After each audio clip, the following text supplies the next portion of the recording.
Modi cabinet में शामिल होंगे पशुपति। अमित शाह ने की पारस से बात, केंद्र में मंत्री बनने की चर्चा तेज। कोरोना संक्रमण की थमती रफ्तार देख बिहार सरकार ने लिया बड़ा फैसला, 7 जुलाई से खुलेंगे कॉलेज और restaurant.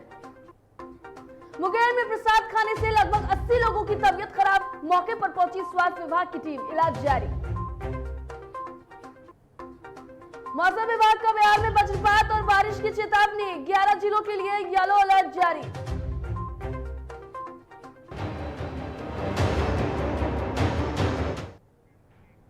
Deputy CM Tarkishore Prasad अपने 2 दिवसीय यात्रा के दौरान कटिहार पहुंचे। इस दौरान कई इलाकों में जल जमाव और गंदगी को लेकर होने वाली परेशानियों से अवगत हुए, जिसके बाद डिप्टी सीएम ने अधिकारियों के साथ बैठक की। उन्होंने कहा कि अब नगर निगम के अधिकारी से लेकर कर्मी खुद निकलेंगे और मॉनिटरिंग करेंगे। इसके अलावा बिजली व्यवस्था, संभावित वार्ड जैसे मुद्दे पर भी विस्तृत चर्चा हुई।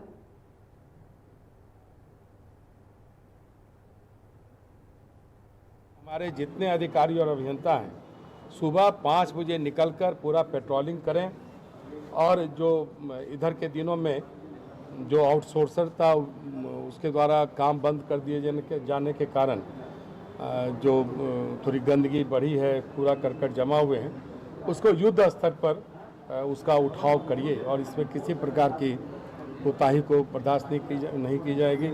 हमने जिला पदाधिकारी कटिहार को भी कहा है इस पूरे कटिहार नगर निगम में जो कूड़ा का उठाव है, जल की निकासी है, इसकी समीक्षा और इसका अनुश्रवण वो स्वयं करें। जहानाबाद में भी राजद ने अपना 25वां स्थापना दिवस मनाया। इस दौरान पूर्व विधायक डॉक्टर मुनीलाल यादव ने आरजेडी के ध्वजारोहण कर केक काटा और लोगों को बधाई दी। तो कल 25वां स्थापना दिवस था आरजेडी का, जिसको लेकर अलग अलग जिले में इसको राजद के कार्यकर्ताओं नेताओं ने मनाया है। केक काट कर कहीं पर और कहीं पर लालू यादव की विचारधाराओं को आगे बढ़ाने की बातें भी कही गई कार्यकर्ताओं द्वारा।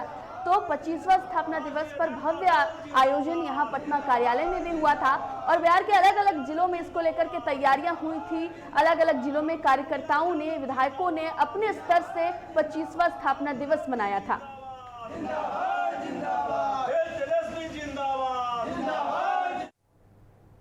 आरा के भोजपुर में पुलिस ने शराब के अवैध निर्माण के खिलाफ कार्रवाई करते हुए एक हाईवा से भारी मात्रा में शराब बरामद किया। बताया जा रहा है कि शराब की खेप झारखंड के बोकारो से लाई जा रही थी, जिसकी छापेमारी में डिलीवरी होनी थी। पुलिस ने इस कार्रवाई छपरा में डिलीवरी होनी थी। पुलिस ने इस कार्रवाई में हाईवा की ड्राइवर और एक लाइनर को गिरफ्तार किया है।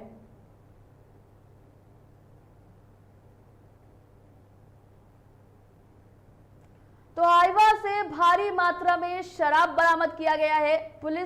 भोजपुर पुलिस ने यह कार्रवाई की है, जिसके बाद से भारी मात्रा में शराब की खेप बरामद की गई है और यह खेप जो है वो रांची ले जाई जा रही थी, जिसके बाद पुलिस ने छापेमारी कर बड़ी मात्रा में शराब की खेप बरामद की है। दरअसल ये पूरा मामला आरा का है, जहां भोजपुर पुलिस ने कार्रवाई करते हुए बड़ी मात्रा में शराब बरामद किया गया है।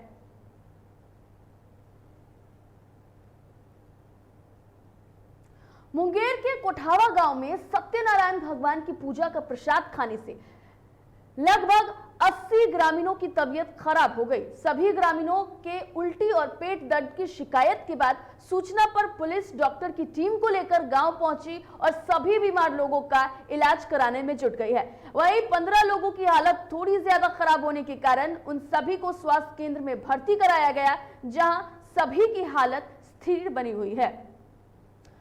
तो ग्रामीणों का इलाज लगातार जारी है।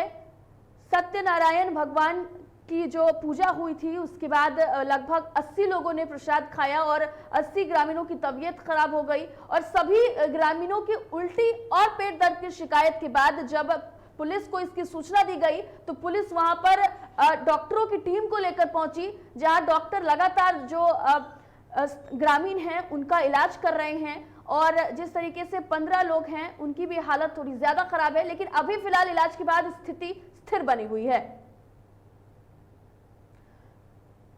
तो ग्रामीणों का इलाज जारी है। 80 ग्रामीण जो हैं वो प्रसाद खाने के बाद से बीमार हो गए और इसमें कई बच्चे भी शामिल हैं। जैसे कि आप तस्वीरों में देख सकते हैं, लगातार जो डॉक्टर्स हैं वो ग्रामीणों का इलाज कर रहे हैं। बताया जा रहा है कि पूजा के बाद, प्रसाद खाने के बाद जो ग्रामीण हैं उन्हें पेट दर्द और उल्टी की शिकायत हुई, जिसके बाद लगभग 80 ग्रामीण इसमें बीमार हुए। उसके बाद पुलिस को सूचना दी गई और सूचना के बाद पुलिस वहां पर डॉक्टर को लेकर पहुंची। लगातार जो ग्रामीण हैं उनका इलाज डॉक्टरों द्वारा जारी है।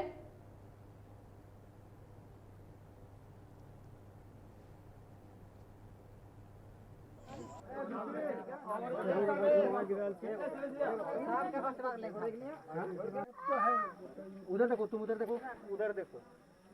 भगवान का पूजा का प्रसाद खाया 3 बजे दिन में। और बच्चा मेरा सोया खाटी पर, खाटी में सोकर उठा, उल्टी किया।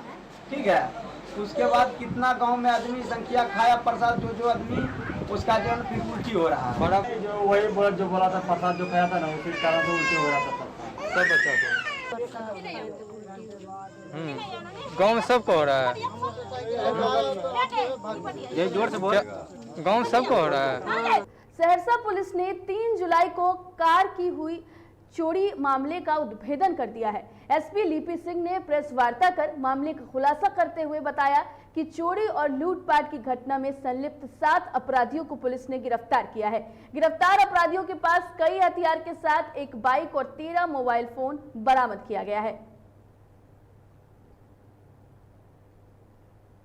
तो 7 अपराधियों को पुलिस ने गिरफ्तार किया है, जिसके बाद से लिपि सिंह ने खुद प्रेस वार्ता कर तमाम बातों की जानकारी दी है। अपराधियों के पास से कई हथियार भी पुलिस ने बरामद किया है और पुलिस को यह बड़ी सफलता हाथ लगी है। हालांकि अपराधियों ने अपना अपराध भी स्वीकार कर लिया है। 7 अपराधियों को पुलिस ने गिरफ्तार किया है और कई हथियार और बाइक भी पुलिस ने बरामद किया है। सीतामढ़ी के बोखरा प्रखंड क्षेत्र में सड़क की बदहाल स्थिति को लेकर लोगों ने विरोध किया। इस दौरान लोगों ने सड़क पर धान की रोपनी कर अपना विरोध जताया। लोगों का कहना है कि इस क्षेत्र में कितने जनप्रतिनिधि बदल गए लेकिन सड़क नहीं बनी। लोगों का कहना है कि आए दिन इस सड़क पर दुर्घटनाएं होती रहती हैं। वहीं लोगों ने सरकार से सड़क बनाने की भी मांग की है।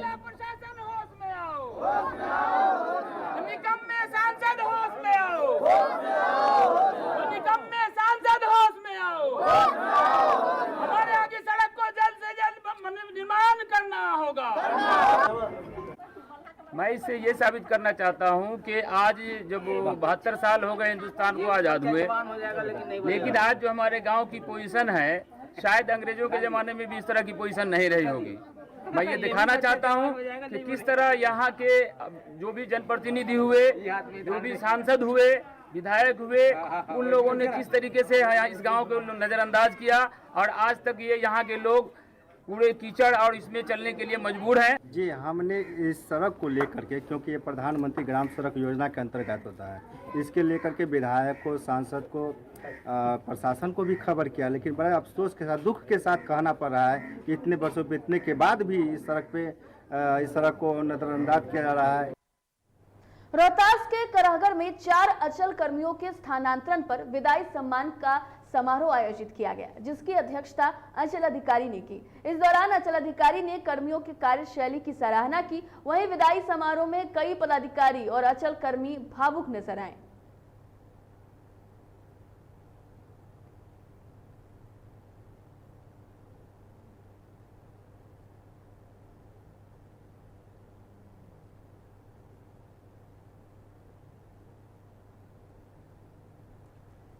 तो 4 अचल कर्मियों का स्थानांतरण हुआ, जिसके बाद से उनके विदाई समारोह का आयोजन किया गया, जिसमें सभी जो कर्मी थे वो भावुक नजर आए।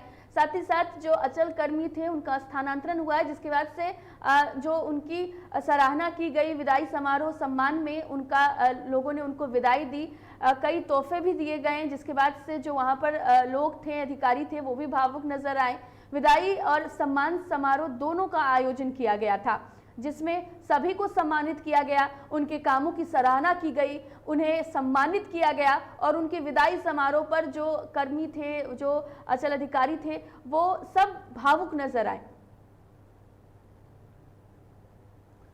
तो विदाई समारोह में और सम्मान समारोह में जो अधिकारी थे उनका स्थानांतरण हुआ, जिसके बाद से जो लोग थे वो भावुक नजर आए। उनका विदाई समारोह आयोजित किया गया था जिसमें उन्हें सम्मानित भी किया गया।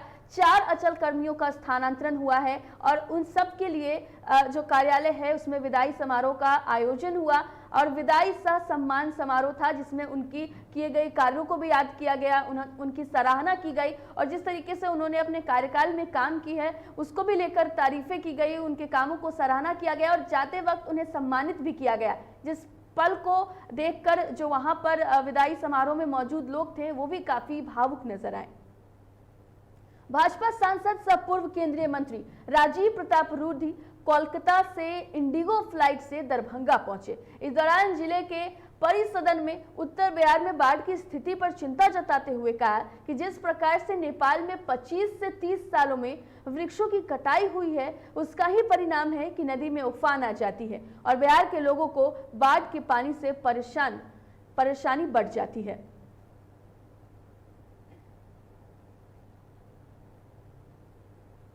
नेपाल में वृक्षों की कटाई हुई है पिछले 25-30 वर्षों में, 40 वर्षों में। इसका परिणाम है कि पहाड़ी क्षेत्र में बारिश की स्थिति में जो पहले कैचमेंट एरिया में जड़ पर पानी रुकता था, वृक्षों की कटाई के कारण पूरा का पूरा पानी रेत के साथ नदियों में चला आता है और परिणाम है कि बाढ़ का प्रकोप बिहार को सबसे कुछ हद तक यूपी को भी, लेकिन बड़े क्षेत्र में बिहार को इसका। और ये अभिशाप इसलिए नहीं है कि बिहार के लोगों का उसमें कोई कसूर है, ये नेपाल की स्थिति के कारण बिहार को नुकसान झेलना पड़ता है। कल चिराग पासवान पटना आए थे जहां वो आशीर्वाद यात्रा करने वाले थे। हालांकि आशीर्वाद यात्रा को लेकर प्रशासन से उन्हें जो ऑर्डर था वो नहीं मिल पाया, जिसके बाद से उनकी आशीर्वाद यात्रा तो नहीं हो पाई। लेकिन आशीर्वाद यात्रा के बाद हमारे सहयोगी ने चिराग पासवान से बातचीत की, क्या कुछ बातें हुई सुनिए। बिहार फर्स्ट, माफ कीजिएगा, आशीर्वाद यात्रा से पटना लौटे हैं। चिराग जी 2 मिनट का समय आपसे लेंगे और चाहेंगे कि बहुत उदारता के साथ आप 2 मिनट का समय हमको दें। चिराग जी आपका थकान हम समझ रहे हैं, आपकी थकान को हम समझ रहे हैं। लंबे वक्त के बाद आप बिहार लौटे हैं। जो जन समर्थन मिला है, इस जन समर्थन की उम्मीद थी, इस प्लानिंग की गई थी, रणनीति तैयार कर रहे थे आपके गुट के नेता, लेकिन जो तस्वीरें दिखी हैं उसकी उम्मीद थी आपको? देखिए, ईमानदारी से बोलूं, मेरा भी एक अपना छोटा ही सही पर राजनीतिक अनुभव है और पिताजी के साथ मैंने लंबे समय से चीज़ों को, सभाओं को, यात्राओं को मैंने देखा है। पर आज जिस तरीके से जन समर्थन मिला, वो जन समर्थन नहीं, जन सैलाब था। मतलब मुझे टोकिएगा अगर मैं कोई बड़े शब्द का इस्तेमाल करूं, पर जिस तरीके से जन सैलाब आज सामने उभर कर आया, इतनी उम्मीद मुझे भी नहीं थी कि बिहार की जनता का इतना मुझे प्यार मिलेगा। पटना से लेकर हम लोग सुल्तानपुर तक, जहाँ तक हम लोग गए, वहाँ पे जिस तरीके से उत्साह लोगों में, मेरे कपड़े अभी भी भीगे हुए हैं, मेरे साथ मेरे तमाम साथी सब लोग भीगे। इससे पहले जब धूप थी, गर्मी थी, चिलचिलाती धूप में भी किसी ने उस बात का भी कोई परवाह नहीं की। तो ये अपने में दर्शाता है कि बिहार एक बदलाव की राह पर अब मजबूती से आगे बढ़ रहा है। आप बिहारी फर्स्ट यात्रा पर निकले थे, उस यात्रा का रिस्पांस और आज आशीर्वाद यात्रा का रिस्पांस, दोनों में अंतर अगर समझाना चाहें तो क्या समझाएंगे? हाँ, अंतर तो है ही। मतलब तब से लेके अभी तक जन समर्थन में मुझे लगता है बहुत ज़्यादा वृद्धि हुई है, बहुत ज़्यादा और लोग साथ में जुड़े हैं। ठीक कहा आपने, मैं बिहारी फर्स्ट यात्रा पर मैं निकला था, पर उस वक्त भी लोगों में उत्साह देखने को मिलता था और लोगों का साथ देखने को मिलता था। पर आज जब मैं जिस तरीके से लोगों का साथ और उत्साह देखने को मिला है, ये एक नई लकीर खींच रहा है। 2-3 सवाल चिराग जी, आप जब आशीर्वाद, और औपचारिक तौर पर घोषणा कैसे होती है, वो राष्ट्रपति जी के यहाँ से आता है कि ये मंत्री हैं जो कि शपथ लेने जा रहे हैं। उस दिन मैं अपनी टिप्पणी दूंगा, उससे पहले रोज एक शपथ ग्रहण के लिए मैं टिप्पणी दे दूं, मतलब नहीं बनता ना। कुमार पारस जी ने कहा कि मैं राम का लक्ष्मण हूं। किनके लक्ष्मण है? राम के लक्ष्मण है। कौन राम के लक्ष्मण? उन्होंने तो जिस तरीके से उन्हें धोखा देने का काम किया, तो ये तो गलत है ना। आपने चिराग पासवान को धोखा नहीं दिया, मेरी माँ को आपने धोखा नहीं दिया, आपने रामविलास पासवान जी को आपने धोखा दिया, उनके विचारधारा को आपने धोखा दिया। एक आखिरी सवाल, किसी नए राजनीतिक विकल्प के बारे में सोच रहे हैं क्या? अभी जरूरत ही नहीं है, कोई चुनाव नहीं है, कुछ नहीं है। अभी तो सिर्फ बिहार पर ये अपनी आशीर्वाद यात्रा को और पार्टी को मजबूत करना, सिर्फ यही प्राथमिकता है। भाई प्रिंस राज की वापसी की कोई उम्मीद है? मुझे नहीं पता, जो गए छोड़ के वही बताएंगे कि उम्मीदें हैं कि नहीं है। पर हाँ, दुखी जरूर हूँ, भाई से ये उम्मीद नहीं थी। चिराग जी, हमसे बात करने के लिए बहुत बहुत शुक्रिया। तो चिराग पासवान थे हमारे साथ। जो सवाल मौजूद सवाल थे वो हमने समझने की कोशिश की। फिलहाल खबरों में इतना ही। बने रहे DTV भारत के साथ। मुझे दीजिए इजाजत। नमस्कार।